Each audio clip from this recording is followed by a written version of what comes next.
Section 8.6, rolling motion. So we've looked already at this point at things rotating, at things pivoting about a single point. What if they're actually rolling forward? Because this is what happens just about every day in our cars, on the bus, on a bicycle. There's this rolling motion. So how do we relate the rolling motion to our angular variables? Turns out the tangential speed of a point on the outer edge of a tire is equal to the speed of the car on the ground.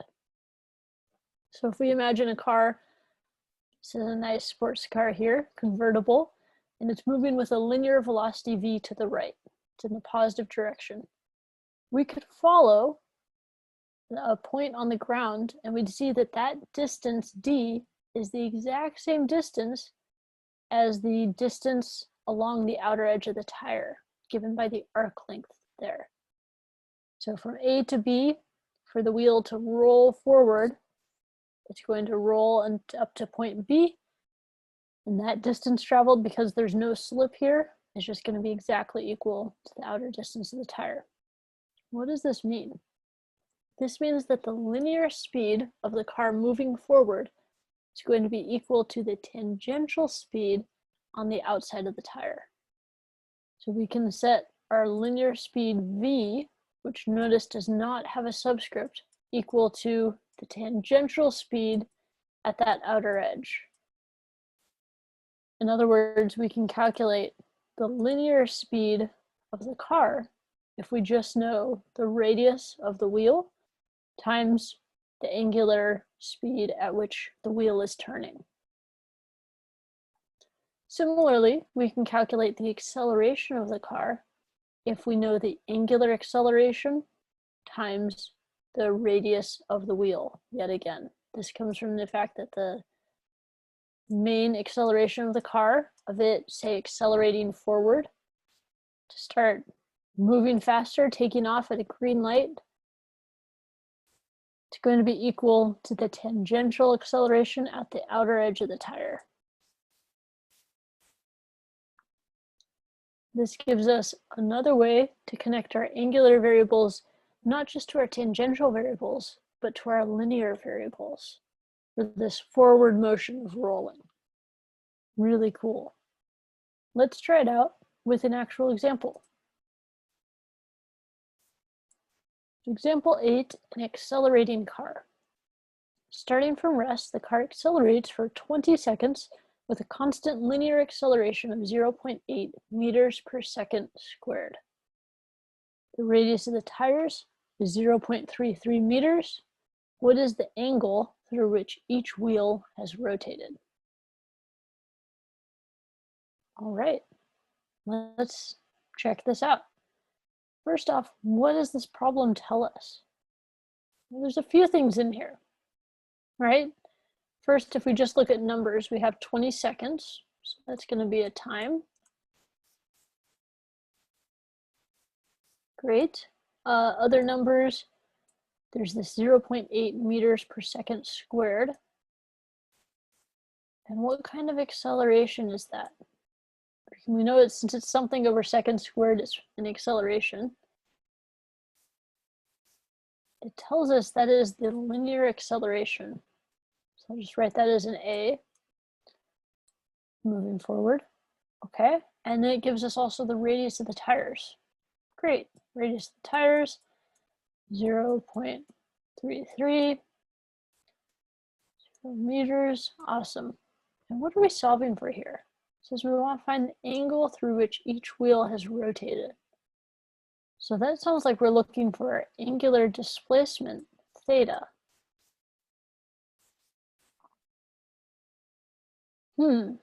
What's been given to us is mostly linear variables. How do we get them into angular variables? Well, we can note this linear acceleration. We just saw a method for how we can convert it into an angular acceleration, right? That the linear acceleration is the radius times the angular acceleration. So A is equal to r times the angular acceleration. So we can get the angular acceleration if we just take the linear acceleration given to us and divide it by the radius of the tires. That seems straightforward enough. The advantage of this is notice now we have two angular variables. That's a good sign. We could start to think back to our table of our various angular kinematic variables and see what could we fill in here. Well, one thing we could fill in now is that we know the angular acceleration, or we could calculate it at least with this main acceleration of 0.8 divided by the radius, 0.33. We'll calculate that in just a moment. But the main thing is to note that we have this. Great. Notice we also have the time. Even though time looks like a linear one, it looks very familiar. It's not a Greek letter. This is also something that in the angular form is exactly the same. Great, and we know we're looking for that angle theta. So we know too, we're looking for something else. If we just have a third, we'll be good to go. There's a clue here. It's not a number given to us. Did you notice it said starting from rest? So since we're starting from rest, what does that tell us? It tells us our initial velocity is 0. Now, is that a linear velocity or an angular velocity? Turns out it's either, right? If it's a linear velocity equal to 0, you could still divide 0 by the radius and get an angular velocity that's equal to 0. So either way, the initial velocity, angular or linear, must be 0. Now notice we have 3 of the variables, so we just need an equation that does not involve the final angular velocity. So we're going to go back to our classic kinematic equation that the angular displacement is equal to the initial velocity times time plus 1/2 the acceleration times the time squared. Let's take a look at that. All right, so up here, we solve for the angular acceleration with a divided by r. And then as we're plugging in here, we notice we have this equation as mentioned. And one thing to note is that the acceleration is negative. Why is it negative here? Well, to think about that, we're going to have to look back at that picture of the wheel as the wheel is turning. The car is going in the positive direction, which is why they just say it's a positive linear acceleration.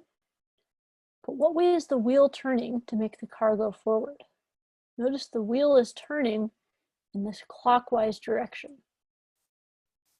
Since it's a clockwise direction, that means our angular variables, including our angular velocity or angular acceleration, are going to be negative.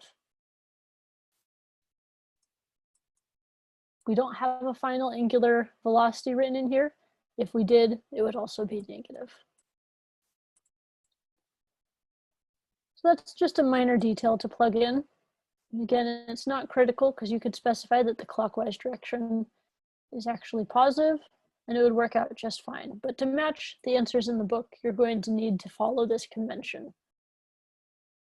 So when we plug in an initial velocity of 0, this whole first term disappears.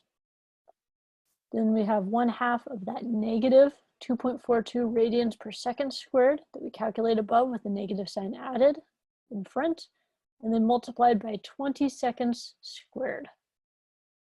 So the seconds squared are going to cancel out, and we'll be left with negative 484 radians, which if you wanted, you could convert to revolutions to find out how many times the wheels had to turn around.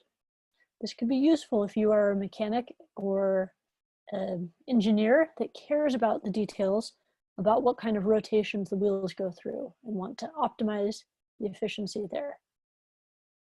This introduces the idea of rolling motion once again, and it pulls together all the rotation we've seen of this chapter and connects the rotation of something pivoting about a central axis into the idea of being able to roll forward and keep moving forward.